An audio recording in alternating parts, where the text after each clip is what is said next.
This is home to the world's largest population of one-horned rhinoceros.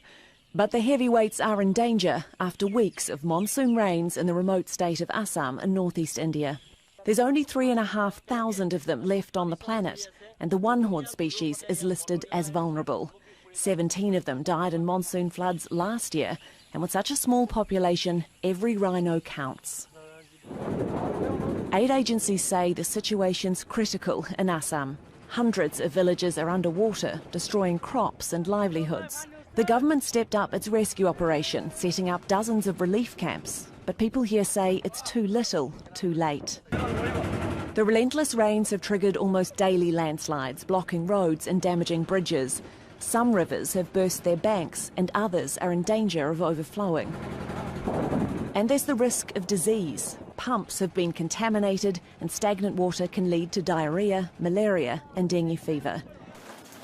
When the infrastructure is weak, rain like this can become deadly, and that's what's happened this time in central and western China. Over 1 million people have been displaced. Over 50 so far have lost their lives. Dozens are still missing, and almost 40,000 homes much like this have collapsed. Also, almost 1 million hectares of crops have been washed away. Now, it's difficult really to calculate the economic losses. In Hunan alone, the provincial authority says that the economic losses, the direct ones, are $1.2 billion US. Now, according to the non-profit China Water Risk, floods are the most deadly form of natural disaster, and China is the most susceptible country in the world to the dangers of flooding. Heavy downpours have hit Jiangda County in China's Tibet Autonomous Region. Water levels have exceeded the banks in some rivers. One residential building on the edge of a river collapsed. It's still unknown whether there are people trapped inside. Authorities are taking precautions in the face of continuing rain. Many residents have been evacuated to safety. The French capital has been drenched with 3 weeks of rain in just an hour. 18 metro stations had to close because of flooding, and on the roads as well. Some drivers didn't seem to notice the change in road conditions. Paris Fire Brigade was overwhelmed with emergency calls, 1,700 in all. West of France as well. In Nantes, more than 100 millimeters of rain fell in just a few hours. Flames lick the banks of the highway as residents rush to escape the blaze. More than a dozen wildfires are raging across California. Record temperatures and shifting winds have fanned the flames. Nearly 24,000 hectares have gone up in smoke. It was wild. It was, we had to get the hell out of here. So I'm kind of wondering what's going to be there when I try to go home. Over 8,000 people have been evacuated. Many won't have homes to return to. There were many homes that were damaged during the fire, but when you have fire behavior that extreme with vegetation that close to the house, it becomes very, very difficult to safely defend a home. California's in the middle of a heat wave, with temperatures reaching as high as 43 degrees Celsius. Smaller forest fires are also burning in Arizona, Colorado, and New Mexico. Further north, more than 200 fires have been reported in the Canadian province of British Columbia, forcing 10,000 people to flee their homes. A magnitude 5.4 earthquake shook Ormoc City in the Philippines. The earthquake hit about 9 kilometers southeast of Ormoc City the morning of July 10th. It was the strongest aftershock yet, following the 6.5 magnitude quake that shook Leyte province on July 6. Mina Marasigan, spokesperson for the National Disaster Risk Reduction and Management Council, told CNN Philippines the source last week's quake killed 2 people and injured 349. CNN Philippines reports Ormoc City residents were seen rushing out of homes and businesses during Monday's aftershock. Several universities in Ormoc City were evacuated as well. GMA News reporter JP Soriano told DZBB Radio at least 50 students at Ormoc City National High School fainted during the aftershock. Soriano said a majority of the students who collapsed were on the second story of the building at the time. 35 people have died of measles across Europe in the past year, the World Health Organization said Tuesday, warning that vaccination remains crucial to stopping the spread. In the most recent case, a 6-year-old died in Italy on June 22nd.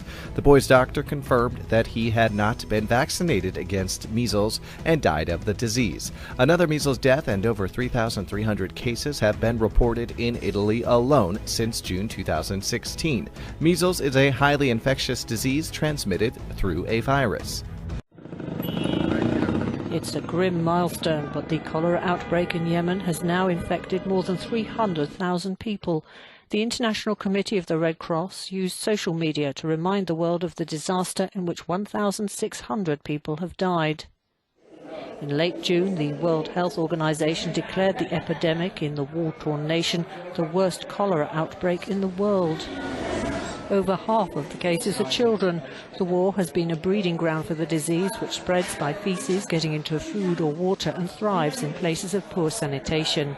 Yemen's economic collapse means 30,000 health workers have not been paid for 10 months, so the UN and the WHO have stepped in with aid and by setting up rehydration points. International efforts have helped keep the death rate to a low 0.6% of cases, but it's a health disaster on top of war and near famine, with the underlying causes showing no signs of being resolved. Almost 1 billion people around the world rely on cassava as a staple food. The root vegetable is a versatile and calorie-rich crop that is resilient enough to thrive in harsh climates. But the cassava has no defense against a tiny insect that is decimating crops across East Africa, with dire economic and humanitarian consequences. The whitefly carries 2 viruses that together destroy over $1 billion worth of cassava in sub-Saharan Africa each year. Cassava mosaic disease is the more established threat and does most of the damage, but scientists are even more alarmed by an outbreak of cassava brown streak disease, dubbed the Ebola of plants.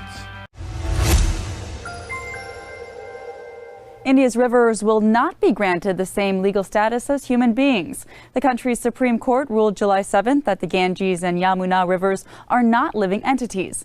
The decision overturns a previous ruling in March by the High Court in Uttarakhand state, which said they were. The state government had appealed the High Court's verdict, saying it was legally unsustainable. The Supreme Court's ruling comes as a blow to many environmentalists who argue giving the rivers living status would help with conservation and protection efforts. 500 million people rely on the Ganges as a resource. However, it is reportedly one of the most polluted rivers in the world. Despite efforts by the Indian government, industrial waste and sewage continues to flow into it. India is not the only country to mull such a move. In March, New Zealand declared its Wanganui River as a living entity. Less than 2 weeks after sales kicked off for recreational marijuana, Nevada is now making an emergency regulation because there's not enough pot.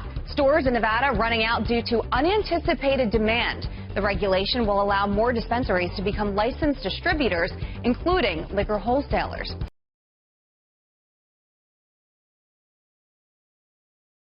According to the Department of Housing and Urban Development, nationwide homelessness is down, but in Colorado it's up 13% from 2015 to 2016. Some say there's a safety issue here. For example, north of Denver in Fort Collins, transient Jeffrey Scott Etheridge was recently charged with murder. At the Denver Public Library, many homeless wait out front for the doors to open in the morning to make that their home base for a bit. The city acknowledges when they congregate in areas that can create a public health, they can create a public health and safety risk. According to the Denver mayor's housing czar, at least 3/4 of the homeless population is working but can't afford Denver's rising rents. Because rents in the city have increased so dramatically over the last 5 years. Therefore, we know our homeless population and those experiencing homelessness is growing. So how did Denver get here? Some in law enforcement and some who are homeless tell us it's the recreational pot. Denver's population has grown by more than 100,000. The city right now, Bill, is really struggling for solutions. Interesting story there, yeah. And finally, let's end with a story from The Independent with a headline that belies a more serious reality for Japanese people. That's right. You can see the headline in this article here. Young Japanese people are just not having sex. And let me throw this statistic at you. 43% of Japanese people between 18 and 34 have never had any sexual experiences. That's according to new research. Well, this is a serious issue for Japan because this is a country facing a steep population decline, one that's even been called a demographic time bomb. It's affecting jobs, it's affecting consumer spending, business investments, all facets of society. But it seems that the reason that Japanese people are not having sex is a little bit more personal. One man said he finds women, quote, scary, while a woman said she thinks men can't be bothered to ask women out on dates because it's easier, I quote, to watch internet porn. Oh dear. Italian police officers from the country's anti-terrorism unit have raided a self-styled fascist beach club near Venice. The site at Chioggia is littered with a range of signs and posters that hark back to Italy's fascist era.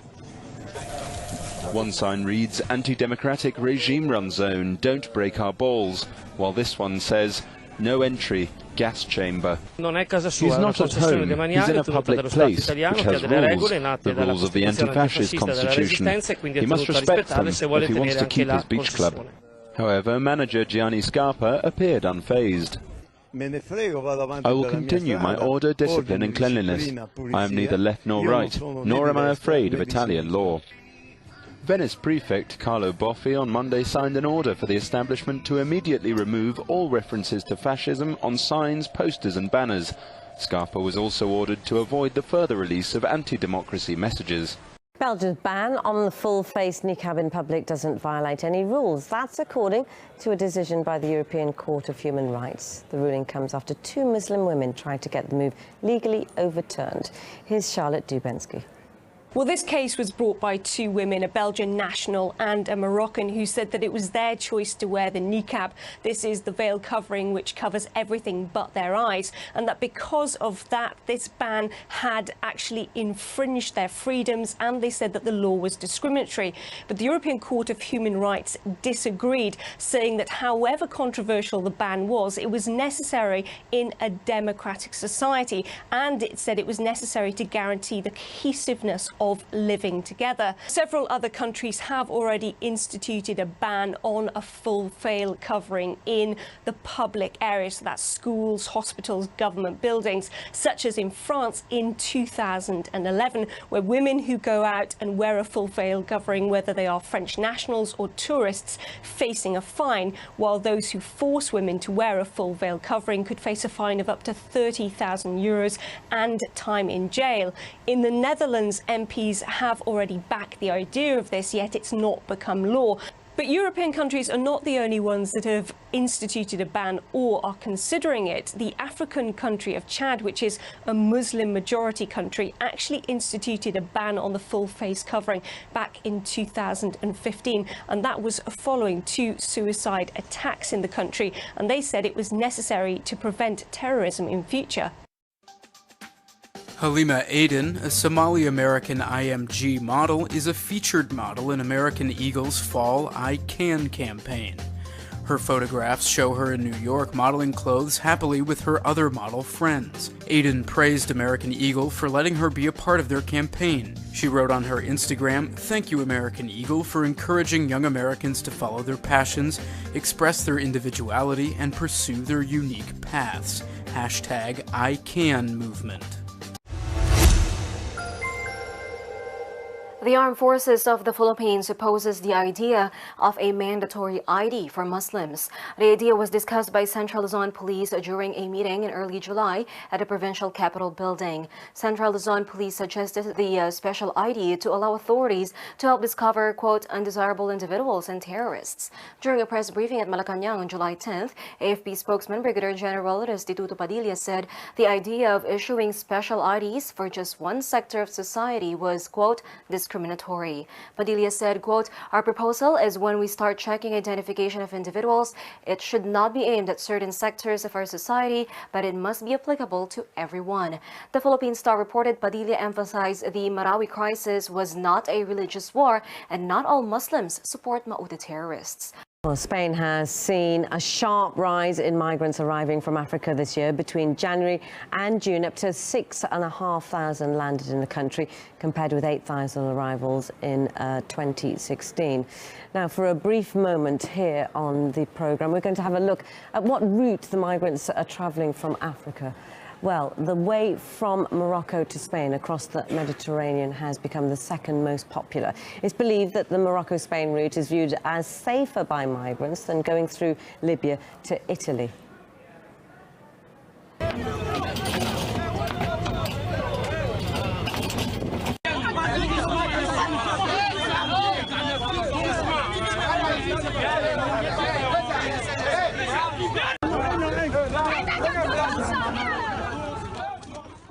Are facing up to the challenges posed by the new reality. A UK radio station recently had 25 hours of al-Qaeda recruitment propaganda. Its licence has since been revoked by communications regulator Ofcom. Iman FM broadcast speeches by Anwar al-Awlaki, who was killed in a US drone strike in Yemen in 2011. He was a radical American Muslim cleric of Yemeni origin. The UN Security Council states that he was a leader, recruiter and trainer for al-Qaeda in the Arabian Peninsula, also suspected of having had links to the 9/11 plot. Iman FM says it was unaware of the radical content of the speeches. It's emerged that President Trump's son, Donald Trump Jr., agreed to meet with a Russian lawyer during the 2016 election campaign. That's according to a report in the New York Times. Citing 3 advisors to the White House, the newspaper said the meeting took place after Trump Jr. was promised damaging information about Hillary Clinton.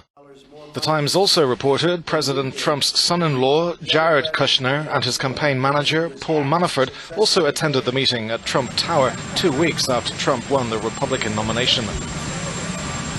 According to the Times, the June meeting was the first private meeting between members of the president's inner circle and a Russian national. Sort of amusing to hear it cited confidential government records and interviews with people familiar with the documents. A spokesman for President Trump said he was not aware of and did not attend the meeting reported by the Times. Of course. Monday, Vladimir Putin's spokesperson Dmitry Peskov said they didn't know about the meeting and, quote, cannot keep track of every Russian lawyer and their meetings domestically or abroad.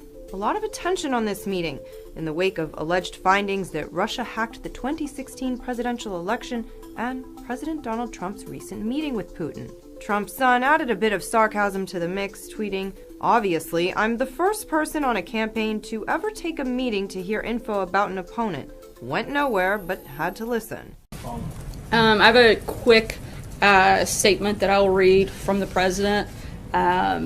My son is a high-quality person, and I applaud his transparency. And beyond that, I'm going to have to refer everything on this matter to John Jr.'s counsel and outside counsel, and won't have anything else to add beyond that today. Russia ready to expel dozens of American diplomats. It's in response to a recent round of U.S. sanctions against Russia. That's according to Russian newspaper Izvestaya. According to Business Insider, Andrei Klimov, he's a Russian senator, told the paper that Russia had already waited 6 months for the Trump administration to improve relations with them. Now, Klimov says Russia is forced to, quote, draw a line. This coming after the United States expelled 35 Russian diplomats and seized Russian diplomatic compounds in Maryland. That was in response to alleged interference in the 2016 presidential election. According to the paper, Trump and Putin's meeting at the G20 summit wasn't what Russia had hoped, and since there was no agreement on the lightening of U.S. sanctions against Russia, the country is taking action. It's reportedly also planning to seize U.S. government property in a forest region outside of Moscow, but not the American ambassador's home and the American International School in Russia. Meanwhile, the White House says it continues to view Russia as a threat. That's despite the US president's, quote, tremendous meeting with Vladimir Putin at the G20 summit, where they discussed a cybersecurity deal. We recognize that Russia is a cyber threat, but we also recognize the need to have conversations with our adversaries. However, after the G20 summit in Hamburg last week, Trump wrote an optimistic tweet on a potential joint cybersecurity unit. The idea, however, was roundly criticized over Russia's alleged hacking activities. Seeking a roadmap to NATO membership, Ukraine has rolled out the red carpet for the head of the military alliance. President Petro Poroshenko has pledged reforms by 2020 to meet the requirements. Russia is unimpressed, warning that Ukraine joining NATO would not boost stability and security in Europe. It's none of your business seems to be NATO's message. NATO will continue to support Ukraine on the path towards a close relationship with NATO. For 20 years, NATO's had a partnership with Ukraine. It takes many forms, including drills like this. NATO's provided Kiev with equipment to uncover the perpetrators of a cyber attack that hit Ukraine in June and spread globally. China says it's not responsible for North Korea, at least not entirely. North Korea has ramped up its nuclear program in recent months. The US, Japan, and South Korea have called on China to rein in its ally. But on Tuesday, China's foreign ministry denounced what it calls the China responsibility theory. It wants all parties to step up and share some of the burden. China is North Korea's main trading partner and ally. China worries cutting North Korea off could lead to an immigration crisis and various other problems. China has also blamed the US and South Korea for rising tensions on the Korean peninsula. After North Korea's successful launch of an intercontinental ballistic missile last week, the US Air Force sent bombers to fly over the area as a warning. The US also recently tested its anti-missile defense system, but that was planned before North Korea did its ICBM test. The United States, Japan, and India kicked off their annual joint naval exercises on Friday, the largest iteration since these drills were first conducted a quarter-century ago. The annual exercises, known as Malabar, launched on July 7th and will be held for 10 days off the coast of India. On the U.S. side, the exercises feature the USS Nimitz Carrier Strike Group, which includes a guided missile cruiser and 3 destroyers, an attack submarine, and a land-based P-8 Poseidon maritime patrol craft.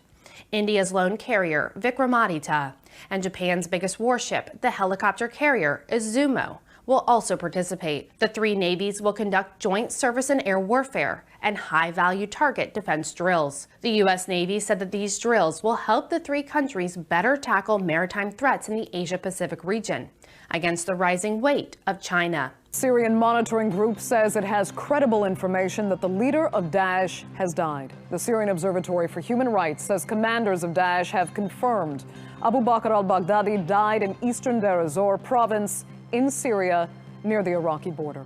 They didn't specify how or when he died. It's not the first time news of his death has been reported, but the monitoring group has been a credible source during the Syrian conflict.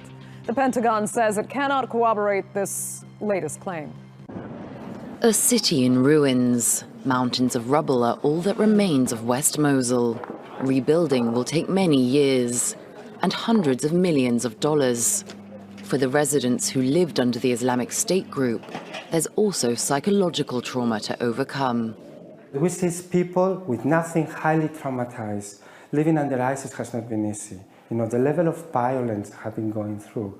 Plus not having food, not having water, not having anything, especially for children and women, has been terrible. Many who were able to fled the fighting.